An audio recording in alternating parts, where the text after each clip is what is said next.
šitą ponę, jūsų atėjimo tikslas, pasakykit, prašom. Ko jūs čia kėlėte? Kaip sveikai maitintis. Maitintis. O, vat paimkite bet kokį laikraštį 10 patarimų iš karto. Kiekvienam laikraštį pilna patarimų, kaip sveikai maitintis. Sutinkate? O ką aš jums kažką norėjau pasakysiu čia? Kaip sveikai gyventi. Sveikai gyventi. A, gyventi dar daugiau patarimų yra. O jūs, ponė, ką sakykit, norite išgirsti čia? Pasiklausyti, ką jūs pasakysite. Aha, o jau čia gudriau, reiškia. Esu buvus pas jumis Kada seniai, buvo? seniai. Kada buvo? Iš 40 metų. Iš 40 metų sužinau, jo? Kaip padėjo, kaip ir... Po sanatorijai, parvažiavus iš sanatorijai gydžytis, turėjau 3 mėnesius, kol baisiai gydžiau. O iš jūsų, ką parvažiavau, sveika parvažiavau. Jūs man dabar kaip giminė, kaip artimoja, ne? Taip, dabar, žinote, aš atsimenu gerai, kai aš išėjau į mankštą, ton pirmą rytą. Išėjau į mankštą, treneris sako, kam skauda, nejudėkit. Pabūkit ir viskas, nejudėkit. Nu ir žinotume, man skaudėjo, aš negėjau. Paskui ėjau balandžio 2-3 buvo ėjom į jūrą maudytis. Pasakė, reikia šitą maudytis. Pasakė, kad reikia 3 kartus į galvą įkišti vandenį. O aš buvau sanatorijoj buvusi Line. Paguldydami tokį, nu taip, napilno. Ir aš taip apsipyliau. Pamat, nežinau, seselė datė, čia Karlovliš 4 aukštą išvykti. Tolka mums pridėjusi, negalim šitiek. O kad jūrų galim gėpsi, ir tik gal. Aš sakau, jėtus, tu man kaip atvirkštė viskas. Tai kaip padėjai. Man, kas darosi. Tai malonu matyti, reiškia, jūs sveika gyva po tiek metų žvalę. Reiškia, ačiū, kad jūs esate. Ir kad ne tik savim rūpinosis, bet ir savo pavyzdžių padedate savo kaimynam, artimiesiems. Man skaudėjo taip viskas, kažkas važiavau, jau visur man skaudėjo, kad atvažiavau. O parvažiavau, jau aš buvau. Naujai atgimusi buvote, ne? Labai padėjo tą šaltą. O kiek dabar jų metų, sakykite, yra? Ką? Kiek dabar jų metų? Amon, 18.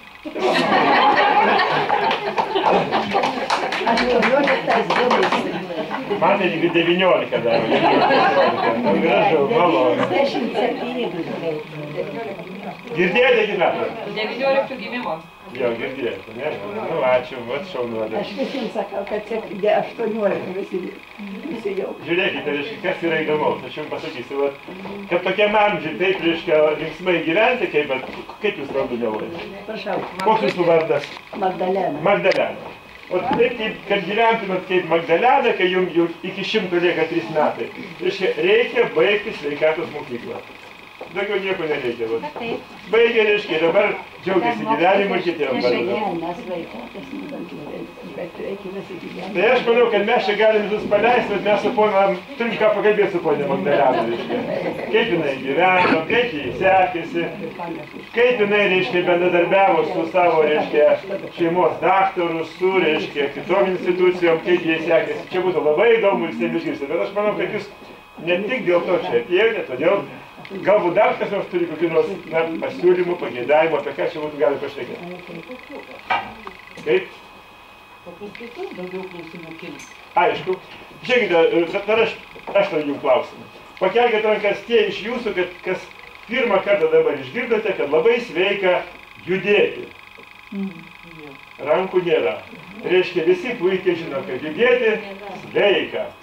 Antras klausimas. Pakelkite rankas tie iš jūsų, kas pirmas iki dabar išgirsite, kad labai sveika nepersivalgyti. Rankų nekyla. Reiškia, visi girdėjo, kad labai sveika nepersivalgyti. Trečias klausimas. Pakelkite rankas tie iš jūsų, kurie pirmą kartą girdite, kad labai sveika yra grūdintis. Rankos nekyla, reiškia, visi kyla. Žiūrėkite. Pakelkite rankas tie iš jūsų, kurie galvojate, kad labai sveika yra nepykti, nepavydėti, nekerštauti, nepaleistuvauti. Kas tai pirmas iki girdėti? Pakelkite rankas. Rankos nekyla, reiškia, visi mintinai žino. Tai klausykite, reiškia, tai man nėra apie ką čia sumišti. Viską žinote, judėti sveika, maitintis teisingai sveika, sveika yra grūdintis, sveika gyventi dvasinį tyrą gyvenimą, dorą, tokį taurų. Tai čia yra sveiko gyvenimo šaltiniai. Bet aš manau, kad jeigu mes čia rastume atsakymą, viską žinome, bet kodėl mes negyvenam sveikai, ponia Magdalena? Nu kodėl, mūsų tauta nenori, tai jūs tai žinome. Aš valgau tą, ką man organizmas prašo. Tai aš nevalgau to, ko aš nenoriu. Šaunuolė, bet jūs jau mokyta. O jūs gal galite pasidaryti, a kodėl kiti neseka jūsų pavyzdžių? Kaip išmano, taip save gali. Kaip išmano visi. Ar reiškia, o jūs girdėjote, kad Lietuvos vyrai tai gyvena 64 metus vidutiniškai, moterim dar plus 11 metų, reiškia. Kiek? Jos, nujuoja savo vyrus ir dar gyvena 11 metų. Po to, kai palaidė vyrą, dar moteris traukia 11 metų, vidutiniškai. A dėl ko tai? Dėl to, kad žiūrėkit, kiek vyrų belikė, 1, 2, 3, 4, 5 vyrai. A kiek moterų, žiūrėkit, 4, 8, 12, jau beveik 20 moterų ir 4 vyrai belikė ant jų. Tai kodėl? Kodėl, kad moteris gyvena sveikai, rūpinasi, vyrus paleidžia padėjų, eikit, sakomas. Jie eina vargšelė, reiškia, paleisti, tai alaus pagerti, tai kokį nors persivalgyti, tai dar kur nors prisidirba ir 64 metai ir sudėl. Nu gerai, tai čia visi viską žino. Man dabar štai koks klausimas. Lietuvos sveikuolių sąjunga pradėjo rūpintis, kad mūsų sveikuoliai, kaip ponė Magdalena, kaip dar čia matau veidų pažįstamų, reiškia, sveikuoliškų, kad jiems būtų gyventi paprasta ir sveika ir kad mūsų, reiškia, išrinktieji pasirūpintų, kad mums užtektų mūsų sveikatai palaikyti sąlygų. Kad mūsų šeimos daktaras mumis rūpintus, nes šiandien valstybėje numeris 1 yra pareigūnas, kuriam rūpia mūsų sveikas gyvenimas, yra šeimos daktaras. Jis yra parengęs mums 5 rūšių paskaitas, moka įvertinti mūsų biologinį amžių, moka pateikti pasiūlymus, patarimus, kaip jį keisti, nes šiandien Lietuvos gyventojų didžioji dauguma yra per anksti pasenę ir susidėvėję. Didžioji dauguma gyventojų. Iš 10 žmonių 7 yra jau be laiko pasenę ir susidėvėję. Vienas 10 metų pasenęs, kitas 15, kitas net 30 metų už save jaunesnis. Atsiprašau, senesnis, nusigyvenęs jau. Ir šeimos daktaras gali patarti. Pakelkite rankas tie iš jūsų, kuriems šeimos daktaras patarė, kaip atsukti savo biologinį laikrodį atgal ir tapti jaunesniu, negu kad dabar yra. Vaistų daug patarė vaistų vartoti, o kaip atjaunėti nepatarė. Sėdi ponė Magdalena, atjaunėjusi, žvali, energinga, jokių rūpesčių nėra, valgo viską, ką nori, ko prašo organizmas, kadangi jis su savo organizmu gerai sugyvena. Aš vaistų negaliu naudoti. Matot, nebegali net vaistų naudoti. Aš negaliu. Įsivaizduoju, aš susirgau, šitą pasibūdavo man labai bloga. Suleido man nuskausmo vaistus, trigubo daugiausiai. Tai alergija, suprantama, alergija vaistam. Visi sveikuoliai turi alergiją vaistam. Aš tik tai su gyvuliniais tepu, kad sąnariai viską. Na jau, tai žiūrėkit, tai mums dabar sveikuolių sąjungai labai rūpi, kad Lietuvos gyventojams būtų sąlygos sudarytos gyventi sveikai. Aš jums daviau pirmą klausimą. Kas gali pasidžiaugti, kad šeimos daktaras rūpinosi mūsų gyvenimu? Čia, Gargžduose, reiškia tokių jūs. Aš jeigu galiu vieną minutę pasakyti, 15 metų atgal man daktarai ir Vilniuje, ir Kaune visur davė pirmą grupę invalidumą. Ir išleido numirti. Ir kai aš atsisakiau visų vaistų ir daktarų paslaugų ir bendrauju su sveikuoliais, nesu buvus daugiau pas daktarų ir neturiu ką veikti. Tai ką tai reiškia, tai ką dabar, mums nebereikia medicinos visai, ne? Čia jau nebegali vaistų gerti, čia jau nebegali vaistų gerti, tai ką tokie medikai reikalingi jau, ne? Stop! A jeigu nusipjovė pirštą? A jeigu nuo stogo nukritai? A jeigu reiškia... Tokius visokius su pirštais, man labai padeda. Aš turiu. Užsižmiršam sėdėti, tam sėdėti. Supratau. Nu žiūrėkite, tai reiškia, tai mums rūpi, kad ne tik tai reiškia šeimos daktarą rastumėt sveikuolį, kad rastumėt jūs informacijos, tokios, kur yra, tikrai teisinga, kad ponė žinotų, kaip jai teisingai maitintis, be abejonių, kad žinotų, kaip sveikai judėti, kad nebūtų per daug arba per mažai, kad žinotų, ar į ekite šokti, ar užtenka apsidėti šalto vandeniu, kad žinotų, kaip nurimti, pamedituoti, kad žinotų, kaip išbristi iš įtampų, nes viena iš didžiausių ligų šaltinių yra įtampa, yra stresai. kada mes su jumis patenkam į depresiją, kada mes nervuojamės, kada mes kažkodėl negalime užmygti, kažkas tai reiškia mus kamuoja, kažkokios įtamsios mintis, tai čia yra visų ligų pradžia. Bet stresai, ilgalaikiai tokie lėti stresai, nestiprus, bet visą laiką jie mus maudžia. Ir čia yra pati sunkiausia, pati didžiausia ligos pradžia. Reiškia, išeiti iš streso labai svarbu. Tai kaip tą padaryti? Reikia sukurti tokią aplinką, kad žmogus nestresuotų. Kad per televiziją jis negautų įtampų, kad per radiją jau nesukeltų įtampos, kad aplinkoje, kad iš laikraščiais negautų įtampų. Dabar kur tik nepaimti susijungi įtampą, ištisai įtampą.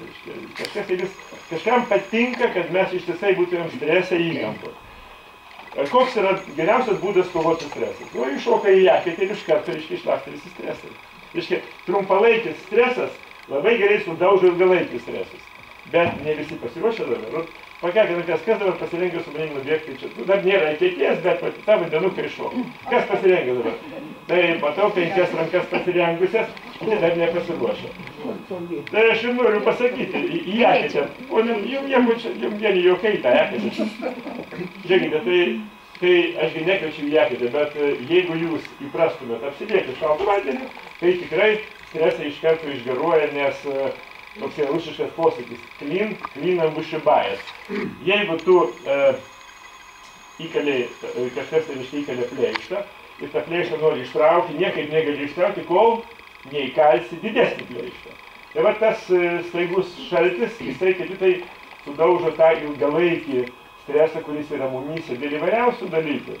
Žmonės šiandien Lietuvoje visko bijo. Vieni bijo pensijos sulaukti, o kiti bijo sulaukti, reiškia, bedarbystės, kiti bijo ligos, kiti bijo viršininko, kiti bijo kaimyno, kiti bijo, reiškia, aplamai pakelti akis, nes yra tiek visko prisišnekėję, tiek prisimelavę, kad aplamai eina akis nugelbė, reiškia, visi kažko bijome, ir ta baimė yra ilgalaikis stresas, kurį, reiškia, taip pat niekaip negalima įveikti, o nuo čia patenka žmogus į depresiją, ir toj depresijoje puola, reiškia, gerti vaistus. Vat štai prašom. Turiu klausimą, jei gali pasidėti. Kaip tik tai dėl to ir atėjau, kad paklausim, kas liečia apsipylymų šalto vandeniu, propagavau visus metus pernai, dariau, pripažįstu, auksinis dalykas, net noris, kol persilaužė, paskiau jau tik po to ištirpo, čia tai malonumas. Bet vyriškom ligom, prostatitas. Turkoj, nieka nėra, 2 savaitės, 3 savaitės, vėl uždegimas.